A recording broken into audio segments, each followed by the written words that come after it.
Chirp. Ata Maori e. So today's kupu, or today's place name, is Patumahoe. That's Patumahoe.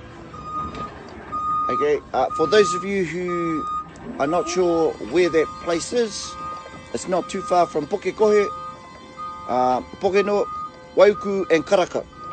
You know, down that region. Oh, by the way, you're working with me at the moment. Come along for a ride. Yeah, so Patumahoe and how to pronounce it.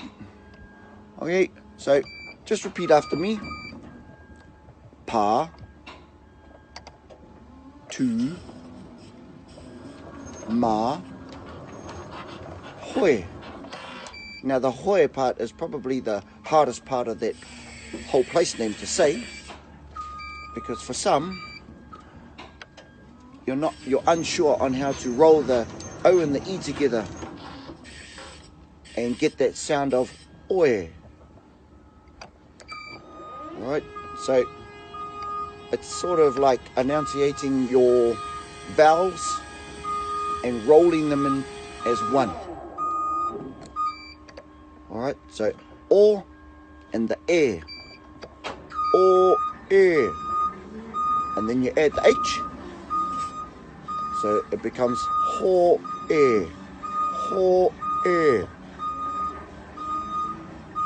Okay, I hope you're saying it with me. Ho, e. Not ho. Not Patumahoe. Or it's not hoey. It's hoe. Okay, so we'll go through that again. Pa tu ma hoe. And we'll just say it a bit faster. Pa tu ma hoe. Pa tu ma hoe. Repeat after me. Pa tu ma hoe. Pa tu ma hoe. Patumahoe, Patumahoe, Patumahoe, Patumahoe, Patumahoe, Patumahoe. Hey, that was pretty damn easy, wasn't it? Yes, so that is lesson number 2, day number 2.